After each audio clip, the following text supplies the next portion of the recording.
When an outbreak of E. coli killed 3 people and sickened 200 others a couple of decades ago, those in charge of food safety began discouraging the existence of wildlife on farms. This leads us to ask, should wildlife be allowed back on farms? Welcome to the award-winning Food Chain Radio Show with your host, Michael Olson. And now get ready for 1 hour of What's Eating What Radio. Welcome out there to the 1348th edition of the Food Chain Radio program. Or hey, perhaps you're among our friends over there in Manila who are tuned into the Food Chain podcast at metrofarm.com. Well, whoever you are and wherever you are, welcome aboard. I am Michael Olson, your host for this hour of What's Eating What. Folks, back in 2006, a multistate outbreak of E. Coli O157H7 killed 3 and sickened an additional 202. The source of that E. coli was found to be spinach from California, and the cause was believed to be contamination from the spinach farm itself. Consumers stopped buying the spinach, as well as other leafy green produce, and so growers had to leave their produce, their precious greens, to go to seed in the fields. Wow. Now, though the contaminated spinach came from one grower, the entire leafy greens industry suffered the consequences. As a result of their suffering and threats from the government, growers got together and formed the California Leafy Green Marketing Agreement, which in effect laid down the law on how member growers could tend to their leafy greens. Consequent to the implementation of the agreement, growers began fencing off their fields from all the wild things in nature that might harbor E. coli. Today, many of those farms are as barren of extraneous life as can be made possible. No deer, no skunks, no birds, no anything. But wait, not everyone thinks that farms need to be without life. In fact, some point in the other direction and claim that farms with life do much better than farms without life. And those contrarians lead us to ask, should wildlife be allowed back on the farms? Well, here to help us look for an answer today, we have 2 of my favorite contrarians, Joanne BAUMGARTNER, who is the Executive Director of Wild Farm Alliance. Hello, Joanne. Hi, Michael. Okay, nice good. to be here. Good. Also with us, Sam EARNSHAW, who is the Executive Director of HEDGEROWS Unlimited. Sam, hello. Good morning, Michael. Okay, we're all together now. Well, welcome both of you. I'd like to start off with Joanne. And Joanne, what exactly is a wild farm? Well, a wild farm is supporting nature and benefiting from it. So it is supporting flowers that help with pollinators. It's supporting those flowers also support beneficial insects. It's supporting shrubs and trees that support beneficial birds that help with pest control. And these plants also help with holding the soil in place, reducing the problems of erosion, and providing connectivity for animals to move through the landscape. As our climate warms, animals are moving in areas that suit them best, and they need connectivity to get there. Very good. Well, the very name of your organization, Wild Farm Alliance, suggests a certain contrary nature. Do you remember when the apple fell on your head and made you decide that from now on I'm going to be a contrarian when it comes to our agriculture? Do you remember that way back when? Well, to me, it's not being contrary. It's actually doing what people have done for eons and eons, and that is farming with nature and benefiting from all these different practices and processes that I just described. Very good. So you deny So, being a well, contrarian. yeah, well, there are a lot of farms that aren't incorporating nature, and I know you just mentioned food safety. There's other reasons why farmers don't put in the habitat because they don't really recognize the benefit, and that's where we come in. We are helping farmers understand all those different kinds of benefits, and then also assisting them with implementation, with putting in habitat and other kinds of practices. Well, Sam, Hedgerows Unlimited. Yes. Now, what's a hedgerow? Well, hedgerows are basically living fences. They're like rows of shrubs and trees, either alongside farms, along roadways, in areas that aren't cropped. So living fences is a way to think of them. Good. As. Sam, my wife and I once had the opportunity to visit Australia and then New Zealand. And so we spent some time in Australia running around, visiting this and that and this and that. And then we flew across the pond to New Zealand. And as the plane approached New Zealand, I marveled at how all of the farms were surrounded by rows of trees or rows of shrubs or something, but they all appeared to be tidally encompassed in growth. And we're all tucked together. It was beautiful, entirely different than Australia. Is that what you're talking about? That is pretty much. I mean, people think of England as being, mentioned the word hedgerow, people think of all the hedgerows in England, and there's lots of pictures of exactly the same kind of landscape that you can see in England. But, we're working on it here in the United States and in California. As a matter of fact, NRCS, the Natural Resource Conservation Service, and other government entities like California Food and Drug, CDFA, Food Agriculture, are supporting the planting of these plantings like hedgerows and windbreaks on farms. Okay. Well, on a personal note, I've known both of you for a long time.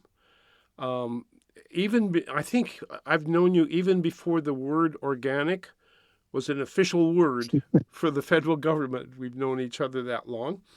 And you've always been advocating that people look in the direction of life. And so I'd like to ask you a personal question that no self-respecting journalist would ask anybody, but I'm going to ask anyway. Does being so like-minded as co-conspirators help you to stay together as husband and wife over the years?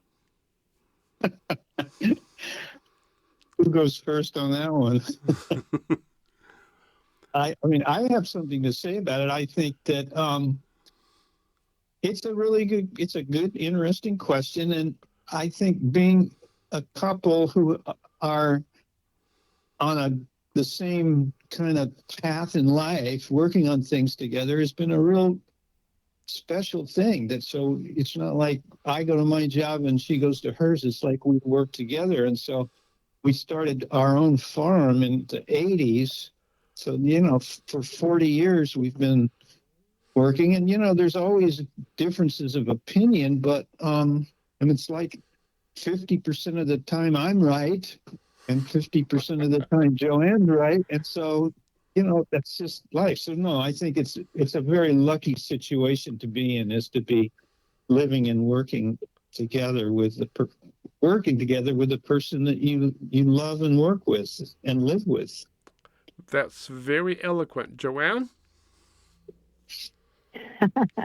Well, yeah, I feel very lucky to have Sam as a partner.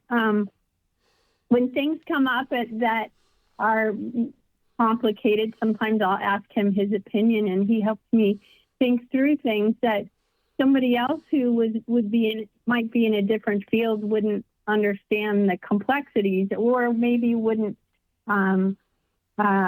know the people who I'm, thinking about partnering with or whatever, as Sam does. So it's really helped, I think, me work better. But then also on a personal level, it's just lovely that we have a lot of the same passions and goals in life.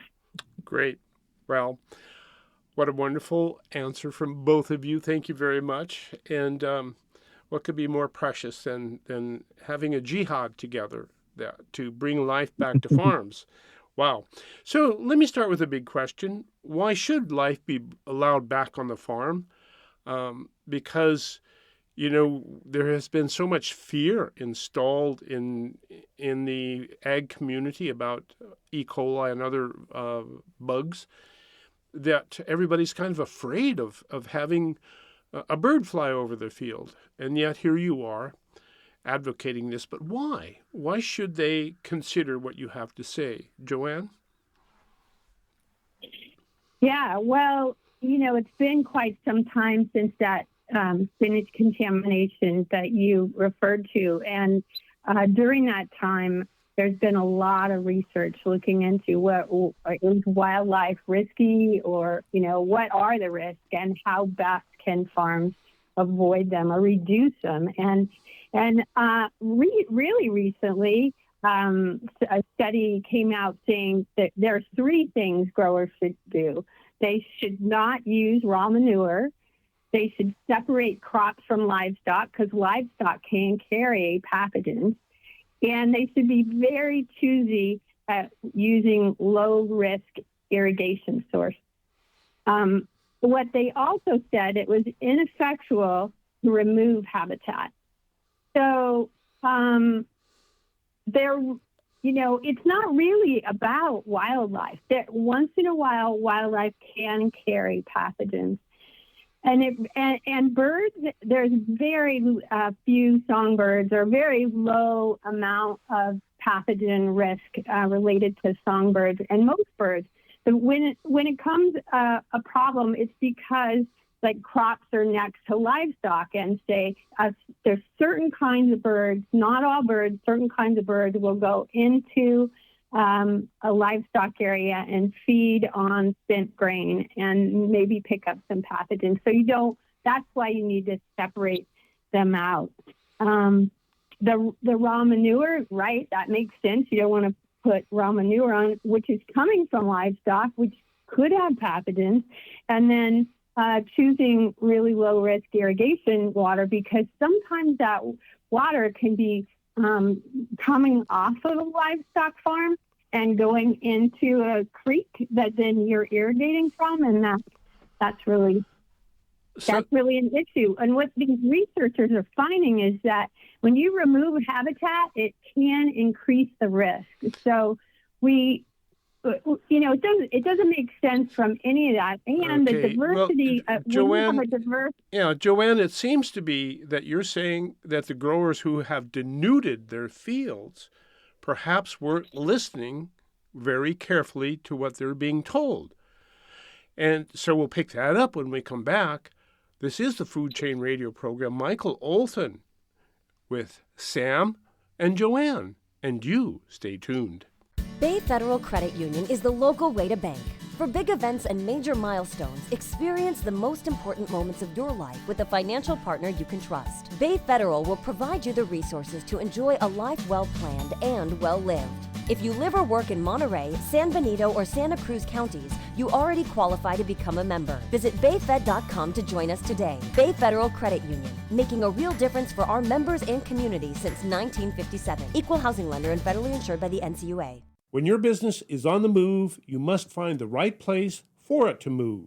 Hello, folks. Michael Olson here. When Santa Cruz Voice had to move, and move fast, we called on the power brokers at J.R. Parrish Commercial Real Estate in Santa Cruz, and they helped us move to the right place fast.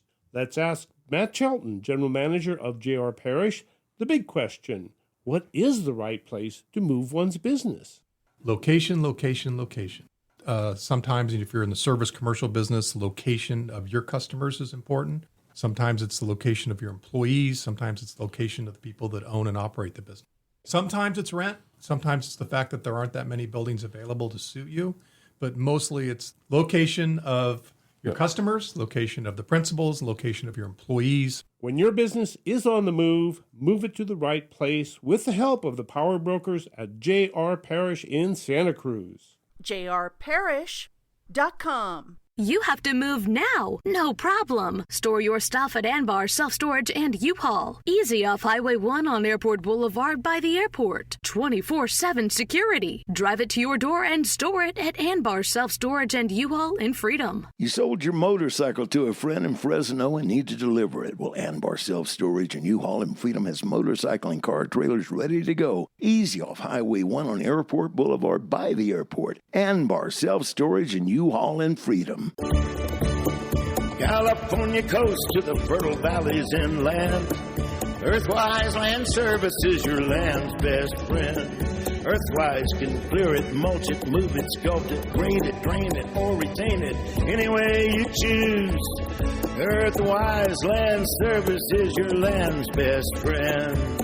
Hi, I'm Carolyn, and I have some property behind my home at Larkin Valley that I've never seen. It was completely overgrown with brush and poison oak, well over 10 feet high. I wanted to have it cleared to protect my horses from wildfires, but nobody could do the job. Then I called Buck at Earthwise. Buck brought out his big brush-eating machine and turned all the brush and poison oak into mulch. It was truly transformational. Thanks to Earthwise, my property is now like a park and I can trail ride my horses. Earthwise Land Services, your land's best friend.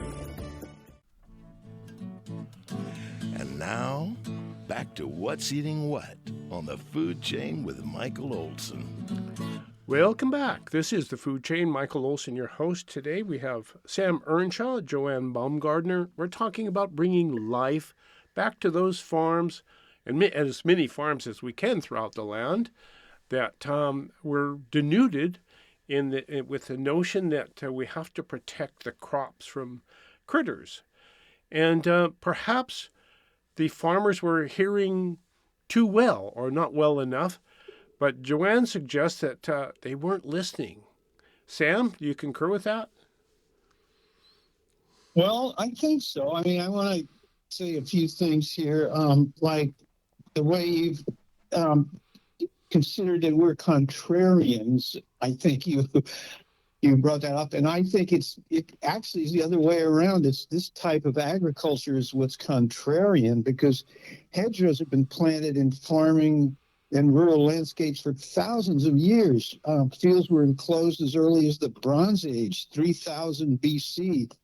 And references to hedgerows exist all the way back to 500 AD in Great Britain. And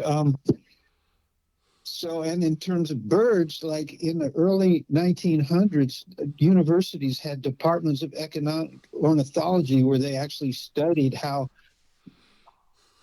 pest insects were being controlled by birds. So the contrariness comes from people going away from these things that have gone for thousands of years. So I do agree with that. And the thing on the food safety thing that you've mentioned, this 2006 spinach outbreak was a real blow to us, because a lot of farms at that time were doing grass waterways and windbreaks and hedgerows, and that kind of, because of this incident, brought them to be very hesitant of it. But as Joanne pointed out, there's been an incredible amount of research that's ongoing showing that habitat's where it's at. Habitat is what's encouraging biodiversity that can help control some of the pest things. In the 80s, there was a farmer in Yolo County, John Anderson, who had a farm called Hedgerow Farms, which he grew native grass seed and other shrubs. With the Yolo County Resource Conservation District, they put out a book called Bring Farm Edges Back to Life. That was almost 40 years ago. And so it's a concept that's kind of growing. Maybe you referred to organic farming, about how that's growing. Organic agriculture is one of the fastest growing segments of agriculture. because the consumers are really asking for it. So I don't know, having biodiversity on the farm is a requirement of organic farming. So I think we're moving in the right way here, Michael. Mm-hmm. Well, when the farm I was raised on up in Montana was an example of the kind of farms that have been going on forever, because the farm property was filled with life everywhere you looked, which was what made it such a great adventure for a young boy. It was life everywhere. Everything was busy with the business of life. And, if you drive through a lot of agriculture today, you see a denuded field waiting to have some plants poked in the ground in it. And it's kind of sad in a way, but it is a form of agriculture that is, it's industrial agriculture. So that leads me, as we consider this subject of bringing life back to farms, that essentially there's different kinds of farms. And it would seem to me that some farms would be very conducive to the what you two are preaching, which is bringing life back, and some farms maybe not so much. And I think, of the industrial farms of precision agriculture that are planting fence to fence, like Earl Butts once told everybody to do. Plant fence to fence and plow everything under and get rid of everything. And so that's what they do. And a lot of those farmers are operating on rented land as well. So it's kind of, I just wonder, what do they say when you walk on and say you have to make some hedgerows to protect your farm? And don't they say, well, I can't do that. This is not my land, and I need every inch of it to pay the bills. What do they say? I think that's changing, Michael. Some of the biggest farms in the Salinas Valley have contacted Joanne, and I'll have her speak to this now, about exactly planting like wildflower strips and hedgerows. So there is a change of consciousness there, and parts of it being driven by some of the big chains that buy this industrial agriculture. They're looking for that too. Joanne, why don't you talk about that? Because you're working with them. Yeah, well, these big growers are, some of them are really smart and are trying to figure out how they can, have a productive, viable farm and benefit from beneficial insects, from other organisms. And so, for instance, these wildflower strips support both predator insects and parasitoid insects. The parasitoids lay their eggs on or in, say, a caterpillar, and then kill the caterpillar and emerge. And these growers are not only planting flower strips, but they're also planting about 3% of the field with alyssum or cilantro. These are white flowers that support beneficials really well. And so that is drawn, they have a big reservoir of beneficials on the perimeter, and then they draw them through the crop by placing these plants throughout. So the times are changing, and as Sam said, it's driven in part by the fact that the buyers they care about pollinators, their customers care about pollinators, and pollinators are in decline. So we all need to help, make sure that they're going to be around in the future. Two reasons. The other thing I wanted to say was that you were mentioning how it was lovely to see these hedgerows on the landscape. And the thing about hedgerows is these insects are only going to move so far away from a flowering plant, like these flowering shrubs or wildflower or annual flowering strips. Like on average, we know researchers are tracking about 250 feet. these beneficial insects move into the field. So if you have a hedgerow, say, around every 10 acres of your field or some kind of flowering strip, that's really going to help too. So the thing about having a perennial hedgerow is that beneficials are going to be there early and before the crop even is planted. And then if any pest insects try and move into the crop, these beneficials are on them right away. And so it makes sense. And if you have crops that need pollination, pollinators move farther than those beneficials, but they still, they're not going to move 10 miles. You got to have habitat. I think on average they move, some are big and some are small, but they move maybe 500 feet from an edge into a crop. So, and then having the more different kinds of niches you have on the farm, the flowers, having grass strips, having shrubs and trees, and grassing your waterways, like Sam mentioned earlier, it provides different habitat for the different kinds of beneficials. And we haven't really talked about birds, but Wild Farm Alliance has been working to help growers understand how beneficial birds are, and we have lots of resources on our website about that. But so if you wait a want to minute. dig into that, it's really now that you brought it up, how do birds benefit farms? Yeah, well, there's songbirds that are eating pest insects. Birds, when they're nesting, eat a huge amount of insects, and like a bluebird will feed their a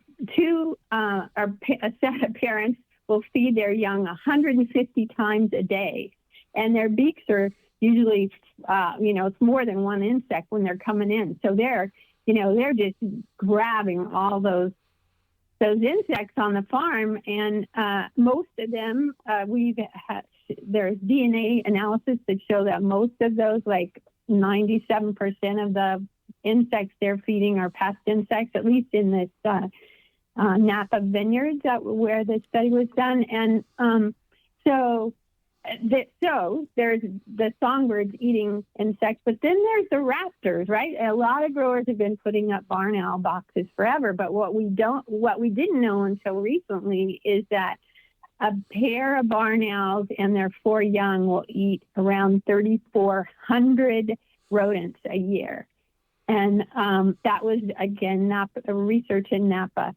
And so what's not to like about birds? They are really beneficial. And remember how people used to say, oh, insects are terrible, I hate insects. But you don't hear farmers saying that because it depends. What insects are we talking about? And the same with birds. So most birds are beneficial. There's a few birds that can cause problems, and there's ways to deal with them. Like, there's some flocking birds, like blackbirds, that will eat your wine grapes. And so growers have to net them, but it's not all birds, and it's all crops. Okay. Well, so not all of life should be brought back to the farm. You don't want to bring grizzly bears back, for example, nor blackbirds. But a lot of other things can be brought back and really brighten up things. When you have birds around, they're singing birds. Wow, what a wonderful thing to have, eating your bugs. Sam, can you defend hedgerows with the exuberance that Joanne defended birds? For example, why on earth would you want hedgerows? What do they do for the farm? Okay, well, this is a great question, and I've been lucky to have been working on this for over 25 years. And so when we go to put a lot of farmers come to they're the ones that initiate, say, we want to put something along the road here and put one in. And the most common thing is to provide habitat for beneficial insects and pollinators, but there are actually other functions of these. Windbreaks is definitely one of them. They sequester carbon, and that's a feature that is important these days. They, as Joanne mentioned, they protect soil from the action of raindrops, and they help water infiltration. A good, healthy hedgerow is actually outcompetes weeds. So in a strip that a farmer has to herbicide or weed a lot, when you have a hedgerow planting there, you don't have to weed it as much. It stabilizes the waterways. It reduces the water pollution, and it also can act as a barrier to drift from nearby farms. So there are other things, economic returns. If you have lavender or rosemary or citrus, there are crops that you can put in hedgerows that actually bring back some returns. And then, a lot of the farmers who've had these just look at it as the beauty, like bringing beauty and biodiversity to the farm. They'll I think that's really important. And so that's one of the, to answer your question, that is why, there are actual scientific reasons why these things really work on a farm. And on the food safety thing, too, it's something that comes up. It's like what the scientists are saying, you monitor the crop, not the habitat. And so if there's something in the crops, like you take action, if there's crop damage or if there's signs of animal feces or other things, that's when they'll sequester off of area not to harvest. So instead of eliminating all the habitat around, you actually monitor the crop, not the planting. And the things that farmers look for when they're monitoring is, how many animals are coming in? I mean, is it one or is it a herd? What kinds of animals are coming in? Is it animals that aren't associated with food safety things? What kind of crop is being grown? Some crops are just not sensitive to that. And what's the harvest procedure? If there's a machine that's just harvesting without any kind of screening or anything to eliminate animals, I mean, that's an issue. These are things to look at about harsh food safety things. And what are neighboring influences? Is there a CAFO right next door? Or is there upstream water coming in from a contaminated area? What's the pathogen of concern? Is this something? This is definitely something you look for. And the other thing is, does the crop undergo additional processing? Because one of the theories that was floating around on that 2006 spinach thing was that a bunch of spinach got mixed into a plant that was rinsing all kinds of different farm products in there, or spinach coming from other farms, and so that in the wash water it got contaminated. So these are questions to think about, so that the monitoring comes on the crop and not keeps away from habitat. And habitat has been shown to really bring benefits. So we're gonna pick that up when we come back. We're gonna have to take a quick break. This is the Food Chain Radio Program. Michael Olson with Sam Earnshaw, Hedgerows Unlimited, Joanne Baumgartner, Wild Farm Alliance, and you. It occurs to me that it's going to take a lot of knowledge on figuring out how to do this right. So let's talk about what happens when you meet farmers who ask, how is this possible? This is the Food Chain, right back. When you buy local American-grown flowers, flowers will grow and flourish in America. Hello, I'm Deborah Prinzing, author of Slow Flowers for certified American-grown flowers. When you buy local flowers, you're helping our country's family farms reduce the transportation footprint of flowers and enjoy fresher, longer-lasting bouquets. So please, next time you shop for flowers, think local. Think certified American-grown flowers. Visit AmericanGrownFlowers.org to learn more. Are you nearly maxed out on your credit cards? It doesn't matter if you're using your credit cards for fun or to survive. At the end of the month, your statements come in, and you can either pay them or you can't. If you can't, late fees and interest rates get tacked on. And now you're struggling just to make the minimum payment due. Do you feel trapped? Am I talking to you? Good, because I personally researched some companies that can help you. They may be able to reduce your credit card balances by 50% and stop the late fees. If you qualify, please call our special debt hotline number right now for a complimentary free 5-minute consultation. Deal with your credit card problem now before it gets much worse and put more money back in your pocket. Trust me, I've been there too. Call right now. 800-948-6896. 800-948-6896. 800-948-6896. That's 800-948-6896. When your business is on the move, you must find the right place for it to move. Move it to the right place with the help of the power brokers at J.R. Parrish in Santa Cruz. Let's ask Matt Shelton, General Manager of J.R. Parrish, the big question. What about the terms of the lease? The terms of the lease is where we really prove our value. I mean, where a tenant goes is often like an eye test. They pick the location that's best for them, but then creating a lease document that's fair or advantageous to the tenant or owner is our job, to go in there and figure out what they pay for in addition to the rent, how long the term is, what happens after the initial term, who pays for what in terms of operating expenses of the building, what kind of limitations you have on that. That's kind of where we get involved because of our background. We do this every day. Our tenants do it every 3 to 5 years. When your business is on the move, move it to the right place with the help of the power brokers at J.R. Parrish in Santa Cruz. JRParish.com. The wife says the boat's got to go, no problem. Stored at Anbar Self-Storage in U-Haul, easy off Highway 1 by the airport. 24-hour security for cars, boats, and RVs. Stored away at Anbar Self-Storage in U-Haul in Freedom. You made the products, now you have to deliver. Anbar Self-Storage and U-Haul has the moving vans, shipping boxes, and packing materials you need to deliver them. Easy off Highway 1 on Airport Boulevard by the airport. Anbar Self-Storage and U-Haul in Freedom. So much to say, so little time to say it. On the Food Chain with Michael Olson.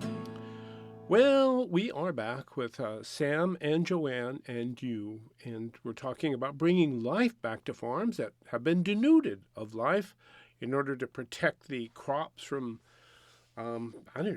stray sources of E. coli and other bugs. Who wants that? Nobody does. So how do we protect them? Well, some have said over the years that you have to pretty much get rid of all the extraneous forms of life and just get rid of everything, and that way you'll be safer. But Sam and Joanne say maybe not so. Maybe we should learn how to use the environment to protect ourselves from these pathogens and whatnot.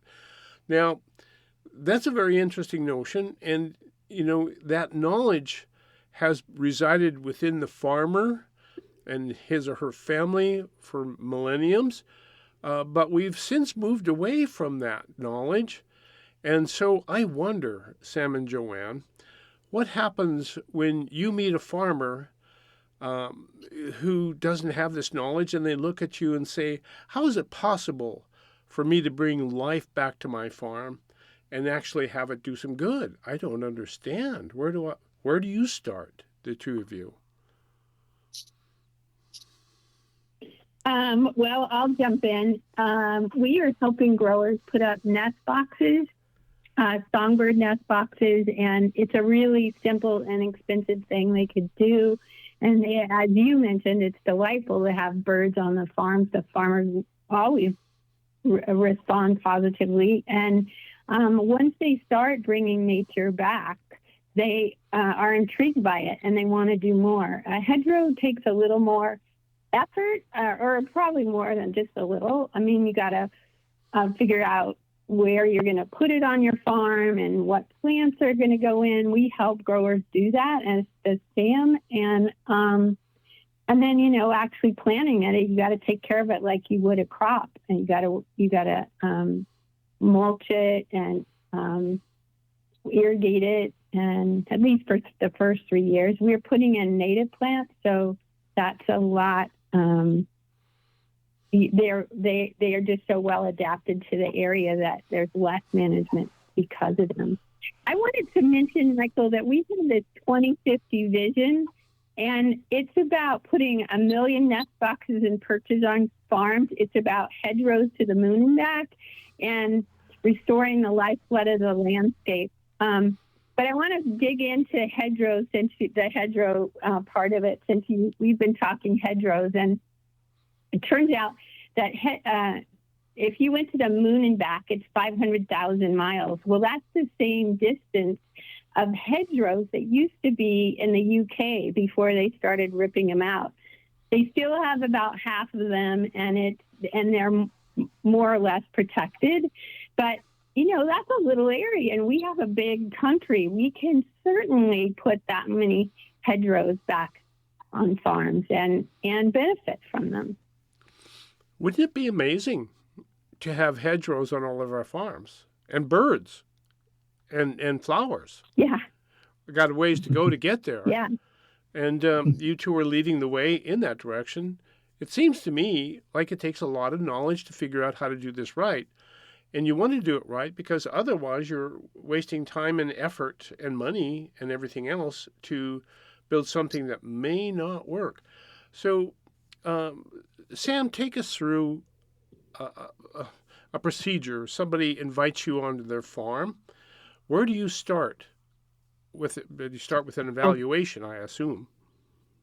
Okay, well, that's a great question. And I just finished working with the Farmer of the Year here in Santa Cruz County, Tom Brose. You mentioned that you had visited his farm as well, and he has a diverse vegetable and fruit orchard and farm here in Corlitas, and he wanted a hedgerow between him and this neighboring farm. So the first thing is we went out there and looked at the site, and the question is, what is your goal? What do you want from this hedgerow? And he wanted, the main things he wanted screening from an adjacent field, and then he wanted the ability to have some habitat for beneficial insects and pollinators. So we look at the site, we say, how wide is it? How wide do you want the plants? Because a lot of times there's a road and then a field, and so you have to be conscious of how wide the plants are going to get. And so we talked about what kinds of plants he wanted. Do you want medium, short, medium, or tall plants? Do you want shrubs? Do you want some trees? Do you want some flowers underneath? And then, so I came back and developed a plant list just because we've been doing this for a lot of time. I wasn't the one that originated this either. Years ago, there was a scientist up in Davis. You probably are aware of him, Michael Bob Bugg. Oh, yeah. Was believe it or not, was an entomologist with UC. And he started started studying how a lot of the native shrubs harbor beneficial insects, and then they started planting them on walnut and almond orchards, and developed a list. And from that, we've expanded the list, talking to nurseries and other farmers, and over the years, that the list is quite lengthy of good plants that can be used. So anyhow, I put a plant list together, sent it back up to Tom. We went over it together. This is what he wanted, and then I would go help him find the nursery. There's native plant nurseries in the area and down in Monterey, and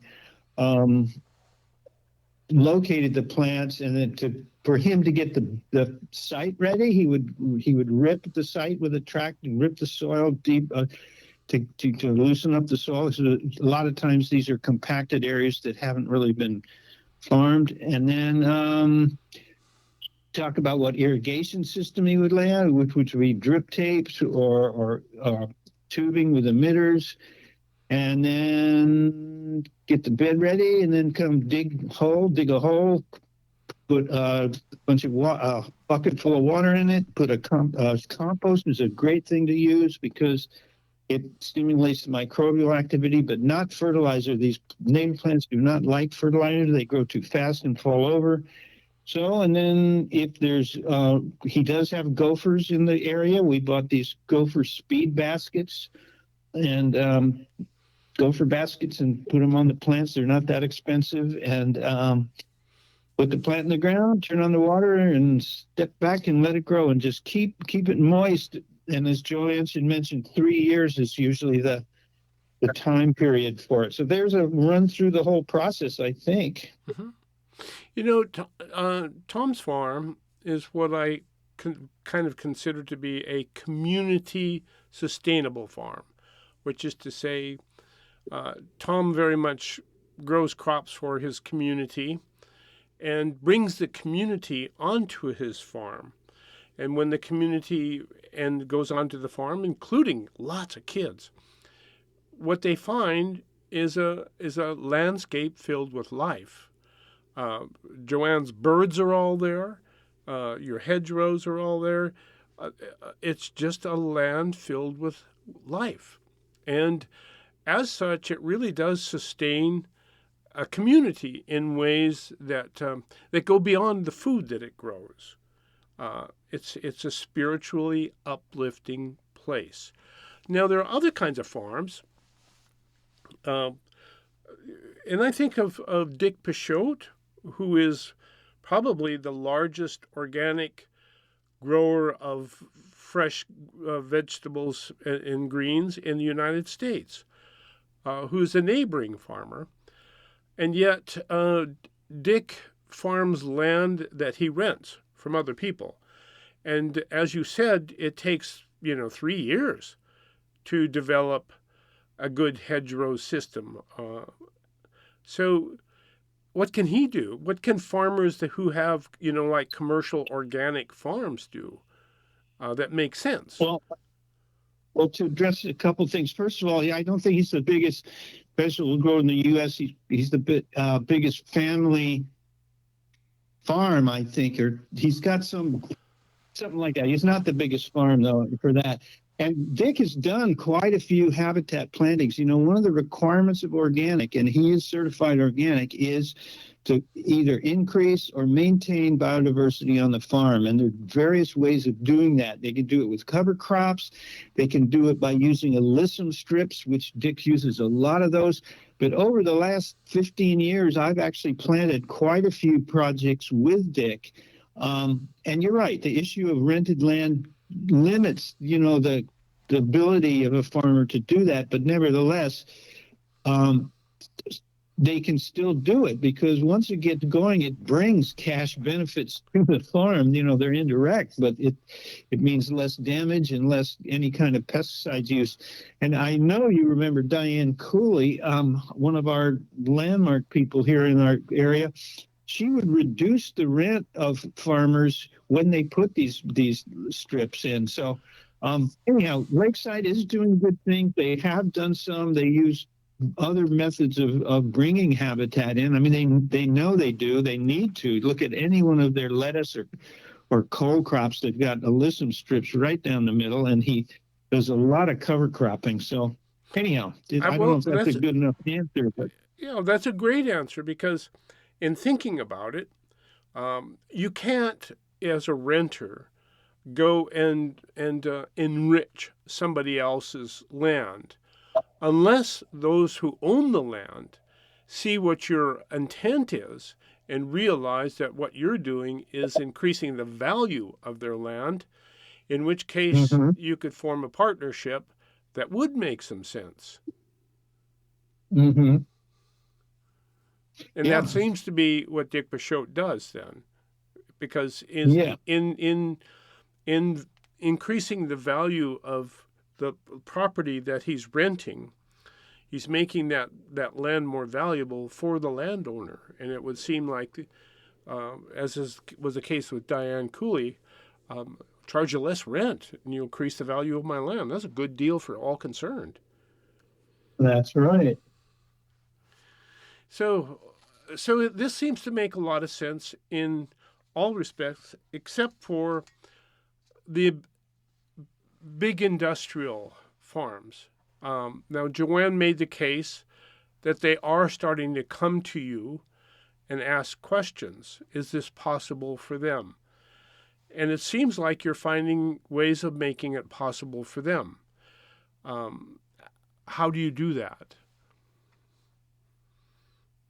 Well, we have a lot of outreach avenues. We create these little 5-minute videos where we pair growers like Tom Brose with researchers that, like Tom was talking about how having hedgerows was really helping with his pest control. And for instance, he doesn't ever have caterpillar problems. Well, birds love eating caterpillars. They're these big, juicy, high protein nuggets that they can feed their kids.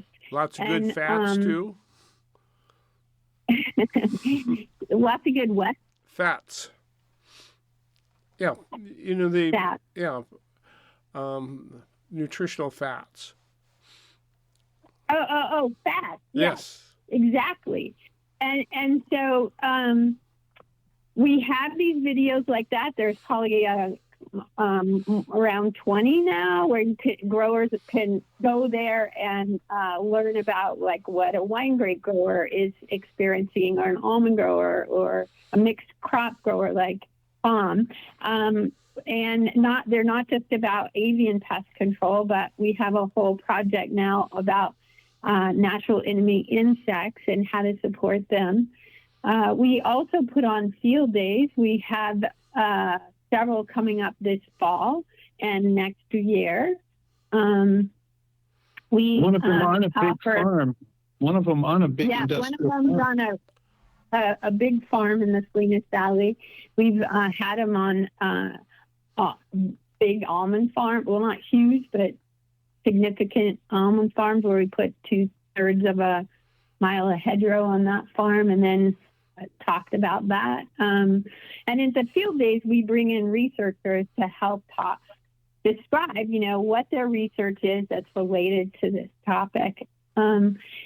We host webinars. We have, last year, we created a whole series on the role of birds in agriculture where we worked with 16 different researchers, and we interviewed them. And so lots of different ways to help support growers. And then we publish lots of materials that can be downloaded for free that helps growers think through these topics a lot more. I wanted to mention that that Inflation Reduction Act that came into being, Congress okayed it last year. That's giving the USDA Natural Resources Conservation Service a huge amount of money. And they are going to be funneling that into conservation practices like we've been talking about. So that's coming. NRCS is a great partner for growers. And then the CDFA, as Sam mentioned, has a bunch of practice or supports a bunch of conservation practices. So you guys are changing the world. We're running out of time here, and I just wanted to say one thing. It sounds to me like you two are just having fun. You're like Johnny Appleseed going across the countryside, bringing life back to the land, and we all thank you for doing that. HedgerowsUnlimited.com, is that it? That is it. Yes, and wildfarmalliance.org, Joanne and Sam. That's right. Thank you both so much, and thank you all for tuning in. Remember Michael Olson's second law of the food chain: the farther we go from the source of our food, the less control we have over what's in our food. Thank you, Michael. You've been listening to the award-winning Food Chain Radio Show with Michael Olson. And if your friends missed the show, tell them to log on the Food Chain page at metrofarm.com for a listen. Now, go out and find some food with its farmer's face on it and live.